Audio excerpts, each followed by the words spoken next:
Jirtu hordoftoota siyaasituu bakka jirteetti nageenya waaqayyoo isin baay'atu guyyaarraa viidiyoo birootiin walitti deebineetii jirra. Egaa warroonni chaanala kanaaf haaraa taatan subscribe gochuun gara maatii kootti dabalamaa. Warroonni maatii koo taatan immoo yaada yoo qabaattan koomentii irratti naaf qoodaa, qeeqamas yoo qabaattan akkasuma. Viidiyoon guyyaa har'aa viidiyoo ajaa'ibaati. Egaa akkuma argitan Fatiyaan iccitii shamarranii baastee jirti jechuudha. Egaa anillee yeroo baay'ee jechuudha shamarran akkanatti daalleen isaanii babbareedu kana ilaalaa gaafinatti ta'aa ture jechuudha. Akkamitti daalleen isaanii akkanatti babbareeda jedheetuman gaafinatti ta'eetuman bira darbaa ture. Lakkaa feekii akka ta'e hin beekun tureeyyuu Fatiyaa guddaa galatoomii iccitii shamarranii anillee keessa haa jiraadhu baasuu kan ga'eef hedduu tokko nuti toleetii jira jechuudha. Egaa warroonni kana fayyadan beekanis haa ta'uutii wallaalanis haa ta'uutii fayyadamaa jiranii garuu yaa ta'u malee wanti feekin namoonni muraasni fayyadamaa jiran kun walumaa galatti maqaa shamarran hedduu busheechaa xureessaa akka jiru hundumti keenya iyyuu ni beekna jechuudha. Kana kan fayyadamu shamarran muraasallee yoo ta'e walumaa galatti garuu maqaa shamarran hundumaayyuu bakka tokkottidha kan badaatii jiru jechuudha. Kanaaf iyyuu dhimmumti kun fayyadamuuf maaliif akka ta'e bicha ana gaafii ta'a jechuudha. Egaa namni tokko eenyummaa kee alaa ilaalee yoo si waliin gaa'ela dhaabbate gaafa immoo itti jireenya jedhee gara mana isaatitti si fudhatee jireenya isa waliin gaa'ela isa waliin dhaabbattee bultii ijaarrattee isa waliin jiraattu ta'eeyyuu gaafa eenyummaa kee alaa kana sirraa dhabee isattis gaafii akkamiitu dhagahama. Atis immoo itti hangam gaafii keessa of galchita akkasumas immoo itti ofitti amanamummaa qabaattee nama isa waliin jiraachuu dandeessa kan jedhu kun warrootumti fayyadamtan gaafii isiniif ta'a isintu beeka waan ta'eef jechuudha.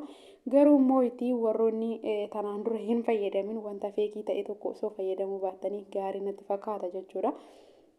Maaliif jennaan eenyummaa keenyaan waanuma qabnu san kunuunfanne yoo jiraanne eenyummaa keenyaan yoo mul'anne isaadha kan nurraa bareedu isaadha kan nurraa tolu waan ta'eef jechuudha. Osoo ofitti hin qaana'in osoo ofitti hin saalfatin ofitti amanamummaa qabaannee waan qabnu saniin jiraachuu dandeenya jechuudha. Garuu immoo wanti wanta feekii kana yoo fayyadamne yeroodhaaf nuti fakkaachuu danda'a malee yeroodhaan booda garuu miidhaan kan keenya akka ta'u dhaabbannee of ilaaluun baay'ee barbaachisaadha jechuudha.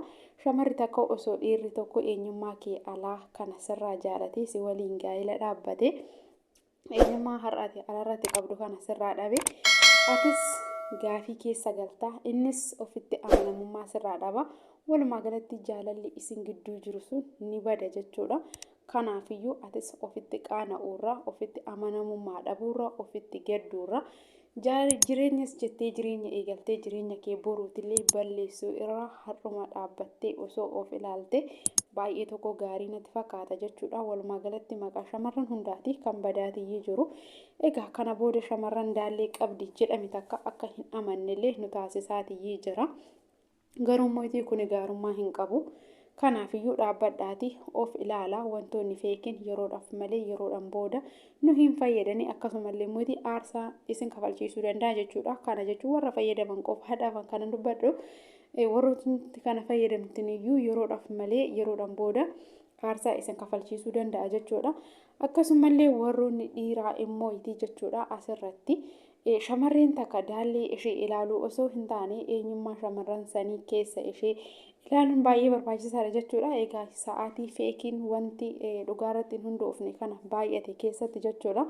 Isinillee eenyummaa ishee alaa jaalattanii bareedina ishee alaa wantoota feekii isheen har'a alaarratti fayyadamtu kana ilaaltanii haadha manaa keessan waliin jirtan san jibbitanii kan biraa online dhansaa ta'uutii karaa garaagaraatiin ni janajjantan yoo ta'e gaafa ishee isin waliin jirtu san hiiktanii kan biraa waliin jireenya eegaltanii ishee sunis feekii gaafa isheen sun feekii isin jalaa taatu immoo isinillee gaabbii keessa isin galchuu danda'a jechuudha.